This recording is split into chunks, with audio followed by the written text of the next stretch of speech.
Hey everyone, welcome to Apple Golf Channel. Since I'm in the gym today, I want to do episodes to clear some questions and some confusions from our viewers and my clients, and also from our previous episode. You see that I was using this clip to make sure you can see my legs. So I want to use this opportunity to show you this, to clear some air out, so that way you don't have any confusion. That way we can continue properly educate ourselves with understanding, you understanding the golf swing. Alright, so if you guys remember, I did an episode called a 2D versus 3D. Really, golf swing, 99.9% of times is three-dimensional movement, means rotational movement.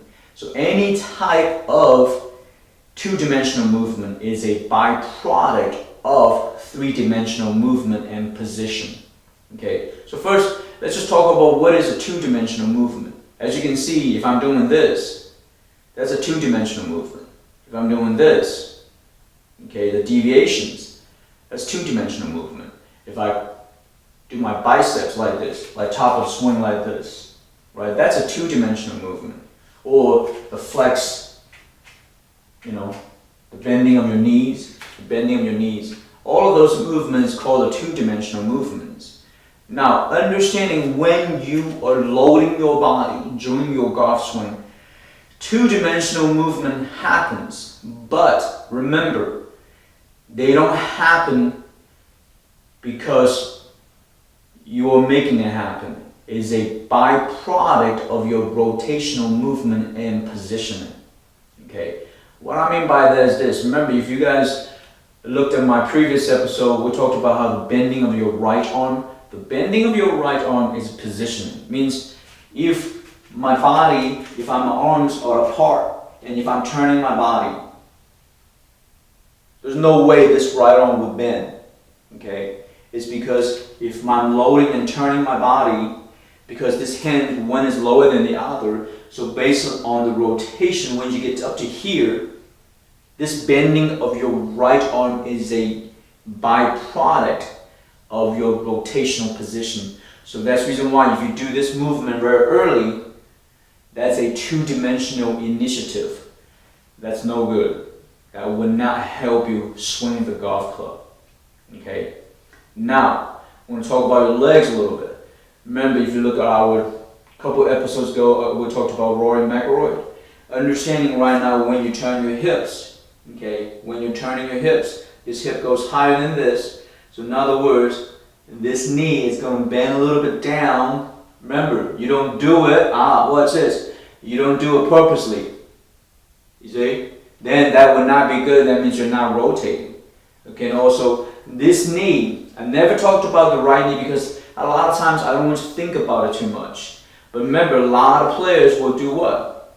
They'll do this extension movement. That's no good. That's also what I call the two-dimensional movement initiative. That's not good. This right knee, when you set up, is going to have what I call the neutral slight soft bend. But when you turn your hips, because the turning rotation, right, the motion, is causing this knee to extend a little bit. But you're not purposely doing that. See, that's where you really have to understanding. The two-dimensional movement is just a byproduct of your rotation, okay? And when you get to here, so you can see right now my knees are bend and flex like that. And if I turn my body, it's going to extend. But you don't want to do this, right? Or, remember also we talked about you have to have a brace. Means, the thigh muscles got a brace. We talked about those exercises. You put a ball or something, an object here where you press your knees. You have the brace, right? But remember, you're not purposely doing that. So that's why a lot of times it gets really tricky. You do have to understand those positions. Any type of two-dimensional movement is really just a byproduct or result of your rotation, your body rotation. Okay, so again, even the wrist hinge, that's also a byproduct of your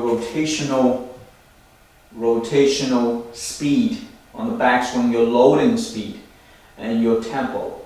Okay, even the arms coming up, the left arm, if I'm turning my body, stay connected, this movement, it's also a byproduct of your center rotational speed and proper rotation, proper loading. That's why it's so important to understand what is the correct way of looking at a golf swing. Any type of two-dimensional movement,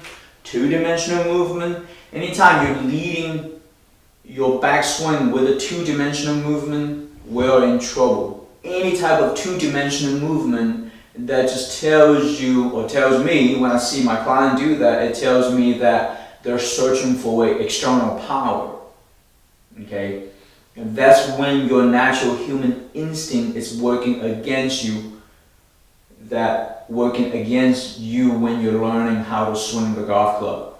Any type of two-dimensional movement, it tells me you're moving too quick, you're searching for a stability position from an external perspective, not from a rotational perspective. You know, a lot of power here. Like, you know, that's when you will move up and down, side to side, right? Because you're not turning your center. So any type of two-dimensional movement, if you initiate it, that will be considered you searching for power. But remember, if you do all the exercise correctly from FO Golf Channel, or understand your golf swings based on rotational movement and correct loading and coiling, you will create correct energy. Okay? Please don't turn your shoulders. You're turning your shoulders, that's also a two-dimensional movement. Your shoulders will shift and slide. Alright? So hopefully this episode clears some air, understanding, you know, I know some of you have a little bit confused, but again, don't be shy. Email me, leave a comment.